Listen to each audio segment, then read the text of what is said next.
Hello, everyone. It's Ty. Today, since after a year he has finally gotten his first rerun, I thought it might be prudent to discuss our Scholar King, Dr. Veritas Ratio. Dr. Ratio is an imaginary hunt character who is given to us for free between patches 1.6 and 2.1. He's a follow-up attack character who requires debuffs on his enemies to maximize his potential. While he was not the first follow-up attack character by any stretch, he was the first to really establish what the follow-up attack meta would look like. His basic attack is an ability so irrelevant and so rarely used that I won't discuss it further. In fact, his skill is similarly banal, dealing 150% attack to a single target. The most interesting thing at all about it is that it's called intellectual midwifery. That just amuses me. But the reason it matters is the main focus of his whole kit, his talent, cogito ergo sum. When he uses his skill, he has a 40% fixed chance to launch a follow-up attack for 270% attack against his target. As it's a fixed chance, it's unaffected by effect hit rate. So to increase the chance for this follow-up, the enemy has to have more debuffs, each debuff increasing the chance by 20%. So, for a 100% guaranteed follow-up attack, enemies need to have at least 3 debuffs on them. These days, that's not really that hard given that seemingly everyone does a debuff in one way or another. Finally, his ultimate drops a massive pillar on a single enemy for 240% attack and applies Wise Man's Folly. Basically, if anyone else in the team attacks that enemy, Ratio will trigger the follow-up attack from his talent. This lasts for 2 triggers of his follow-up, but unfortunately is also lost if the enemy dies before both triggers. As you can see, Ratio's kit is very dependent on debuffs, and his major traces are no exception. With Summation, every debuff on a target he uses his skill on gives Dr. Ratio a stacking buff to crit rate and crit damage. At 6 stacks, that's 15% crit rate and 30% crit damage. These stacks are permanently applied for the entire battle, so the more debuffs on an enemy, the faster he reaches full power. His next major trace, Inference, gives him a 100% base chance to apply a 10% effect res debuff on the enemy. Not only does that help his teammates more easily apply further debuffs, it actively counts as a debuff for his whole deal. Do note that while it is a base chance and therefore affected by effect hit rate, it is absolutely not something you would build effect hit rate on him for. Finally, Deduction further improves his damage against debuffed enemies by giving him a 10% damage buff for each debuff enemies have between 3 and 5. Simply put, he does 30% more damage to enemies with 3 debuffs and 50% more damage to enemies with 5 debuffs. Even more simply put, razor speak as it were, more debuff mean more damage. And his gear even further ties him to debuffs. His absolute, unquestionably best set is 4-piece Pioneer Diver of Dead Waters. The 2-piece will always be active because he needs debuffs to function, and the 4-piece will ideally always have 3 debuffs active because he needs at least 3 debuffs for a 100% follow-up chance. Moreover, he applies a debuff with his major trace, so he should always have the 100% effect increase. That's 12% damage, 8% crit rate, and 24% crit damage. It's just the best, and really, the only one that should be considered. An argument could be made for 4-piece Wastelander, but it'd be a rather weak one. Besides the crit damage being conditional to Imprison, it's only 20%, which is less than Pioneer's 24%, and the 10% damage is also less than the 12% from Pioneer, so just no. Also, avoid 4-piece Ashblazing Grand Duke. Dr. Ratio's follow-up attacks only hit a single enemy and are too frequent for him to build up stacks, since stacks reset each time he does a follow-up attack. You could make use of a 2-piece Grand Duke with 2-piece Pioneer if you don't have a full 4-piece Pioneer yet. The 20% follow-up attack damage and the 12% damage are good, but it's still significantly worse than 4-piece Pioneer, so only use it as an interim set.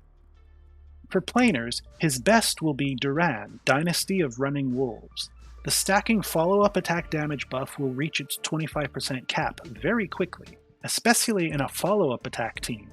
And once capped, the additional 25% crit damage is fantastic. You might be tempted to look at Inert Salsoto or Rudolent Arena, but resist that temptation. While the crit rate on both of them is nice, it does not make up for the rest of their inferiority. The follow-up attack damage on Salsato is way less than Duran, and it doesn't have any of Duran's crit damage. And Rudolent's bonus is only to skill, while the majority of Ratio's damage is from his follow-up attack, so it doesn't help him much at all. For main stats, you'll want a crit rate body, speed boots, imaginary orb, and attack percent rope. You could use a crit damage chest, but with all the crit rate he gets from his traces and from Pioneer, using a crit rate chest puts him incredibly close to 100% crit without having to sink substat rolls into crit rate, allowing those substat rolls to be used on attack percent and crit damage, overall making his damage output much better. In fact, when used with his best free-to-play light cone option, it does immediately put him at 100% crit rate. And we'll certainly get to that in a moment, but we should start with his signature, Baptism of Pure Thought. It doesn't have any crit rate on it, which is a shame, but that's absolutely fine because it does give 20% crit damage right off the bat, and an additional 8% crit damage for every debuff on an enemy up to 3 stacks. That's 24%. So we're at 44% crit damage already, and we're not even done yet. When he uses his ult, he gains a buff that increases his damage dealt by 36% and gives 24% def ignore. That is, in a word, bonkers. Following that, his best free-to-play 5-star option and best free-to-play option in general is the Herta Shop Light Cone cruising in the Stellar Sea. This is the 100% crit rate cone I mentioned. It gives 16% crit rate to start, and an additional 16% crit rate when the enemy is at 50% or less HP. Plus, whenever he defeats an enemy, he gains 40% attack for 2 turns. The free-to-play 4-star shop options are conditionally alright. Final Victor gives a 20% attack bonus on equip, which is nice, but the secondary effect stacks per hit and resets at the end of the wearer's turn. The bonus does apply to each hit though, so if he crits on skill and then crits on the subsequent follow-up, that follow-up will have 24% crit damage, which isn't too shabby. And if you use Ratio's ult on his turn, and that crits, and it also happens to proc Moltz's follow-up attack, which then procs Ratio's Wise Man's Folly, which itself then crits, and then you crit on Ratio's skill, well, then that final follow-up attack will have the full 48% crit damage. Like, surely you can do that all the time, right? River Flows in Spring suffers from the same terrible affliction as Yanqing. The wearer gains 12% speed and 24% damage during battle, a really great start. But he loses those buffs the second he takes damage and doesn't regain them again until the end of his next turn. The only saving grace with this is that Aventurine is Ratio's best in slot sustain, and he can keep him from taking damage quite effectively. So if you're using him or Japard, it's at least an option, but you'd still be better off with Stellar Sea. And the rest are all gotcha. Only Silence Remains is alright, giving between 16 and 32% attack on equip, and 12 to 24% crit rate, but the crit rate effect is only gained if there are 2 or fewer enemies on the field.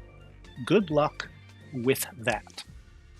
Swordplay is pretty good, giving a stacking damage buff each time the wearer hits the same target up to 5 stacks. Even at S1, that's 40% damage, and at S5, it's 80%. But the moment he attacks a different target, those stacks are lost. So using his ult to help him deal multi-target damage is out. and even moving on to the next target after defeating the last will mean having to build up his stacks again.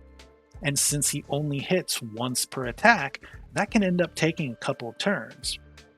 And just stay away from subscribe for more. While at first glance it seems like it might be good, giving a 24 to 48% damage bonus from jump and doubling that bonus when at max energy, its bonus damage is only for basic and skill, and the majority of Dr. Ratio's damage comes from his follow-up attack, so this really doesn't work well for him. Lastly, the 3-star light cones exist, but have 3-star base stats and aren't worth commenting on when Stellar C is available for free. Another wibbly wobbly light cone landscape, hey? His signature or Stellar C will be his best option overall. Very straightforward buffs with little conditionality to have to juggle. Final Victor is probably next if you have enough crit rate to guarantee regularly critting.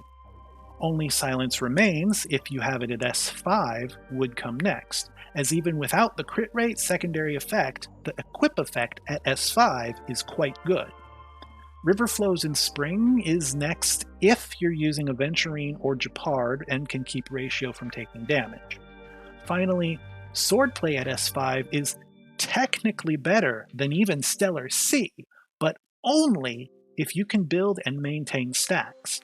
Given that most boss fights require defeating adds, often before even being able to target the boss, and he only hits once per attack, so building stacks takes ages, it's far more trouble than it's worth, especially since it's a gacha cone you would need at S5. So, my free-to-play Husbando recommendation is just to use Stellar C. His signature is grand, and if you love him enough to want to give it him, then that's still a fine choice. But from a free-to-play perspective, the existence of Stellar C means he has a very good free-to-play alternative, and saving the 80-ish pulls for future hotness is a much better use of them. My frugality remains on display with his Eidolons, as they really don't do anything beyond improving his damage. His E1 increases the maximum stacks of Summation by 4, while starting him off immediately with 4 stacks. That is to say, he now starts battle with an extra 15% crit rate and 30% crit damage, which will quickly increase to 25% crit rate and 50% crit damage. Pretty nice, but it's just a little more damage. E2 makes his follow-up attack deal 20% attack as additional damage for every debuff on an enemy it hits, up to 4. So, a little less than a free basic attack's worth of damage for each follow-up attack? That's nice, I guess. E4 regenerates 15 energy when he procs his talent, so he gets his ult more quickly, and E6 allows his Wise Man's Folly to trigger 3 times instead of only 2, while increasing the damage of his follow-up attack by 50%.